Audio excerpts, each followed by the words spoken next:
World No. 3. Daniil Medvedev smashed his racket in a furious outburst as he was booed by the crowd following a shock second-round Paris Masters defeat to Alex de Minaur.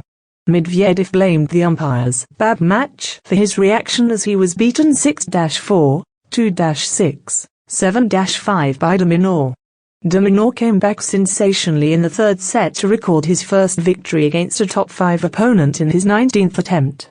Daniil Medvedev blamed the umpire's bad match for angrily smashing his racket on the floor following his shock second-round Paris Masters loss to Alex de Minaur.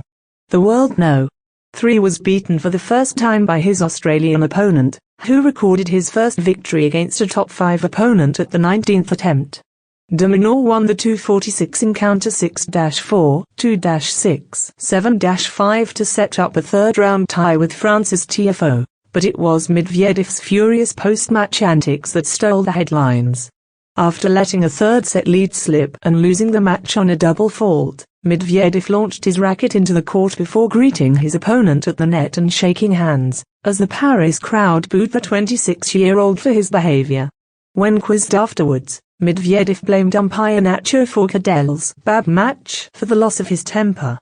"I was not at all talking to the umpire about the crowd," explained Medvedev, clarifying his frustration was not aimed at the Bercy fans. "In my opinion, the crowd was nice, supporting both players, 50-50ths, always nice. In my opinion, the umpire didn't do a good match, but I'm not criticizing. It's like, he did a bad match like I can do a bad match, for example," he added. Medvedev insisted that there are no ongoing issues between himself and Forcadell, while admitting he did let his emotions get the better of him. He said, "At the end my attitude was not good enough. I can admit it. But in my opinion, he didn't make a good match."